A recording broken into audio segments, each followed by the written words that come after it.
लागेल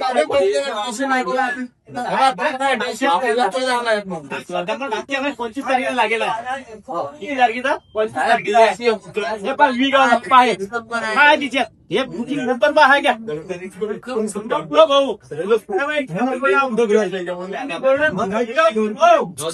हे बा पहिले पुरावा आहेत माझ्याजवळ तसाने बोलून झालो किती पेशंट आहेत तुमचे माणसे पाया लागा जर आलं फक्त तुम्ही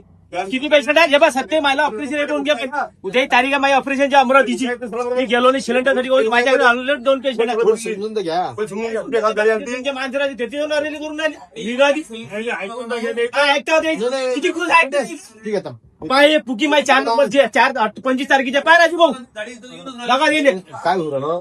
4 तारखेला तुम्ही ते करू आले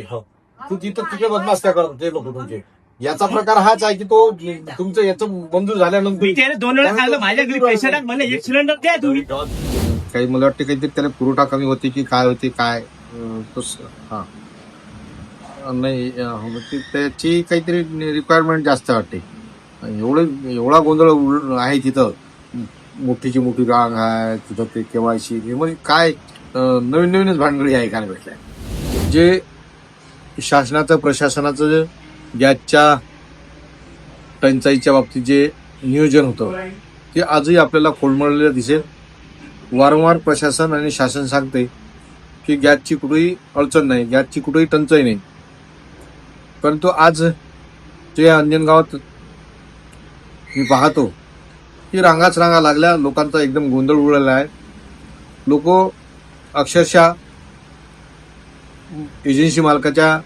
पाया पडण्यासाठी सुद्धा तयार आहेत म्हणजे एवढी भीषण परिस्थिती आजही गॅस टंचाईच्या बाबतीत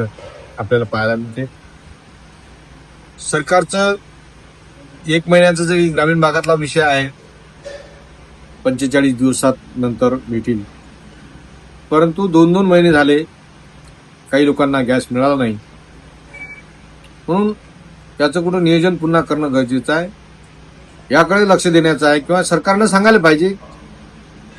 सरकार एवढंच सांगते की गॅस टंचाई नाही नंतर सरकारनं ही सांगायला पाहिजे की गॅसचा तुटवडा आहे टंचाई आहे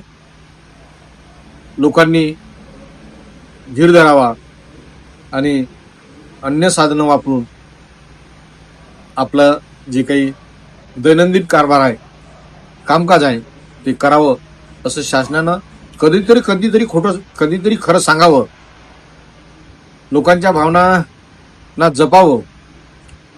हे या निमित्तानं मी सरकारला आवाहन करतो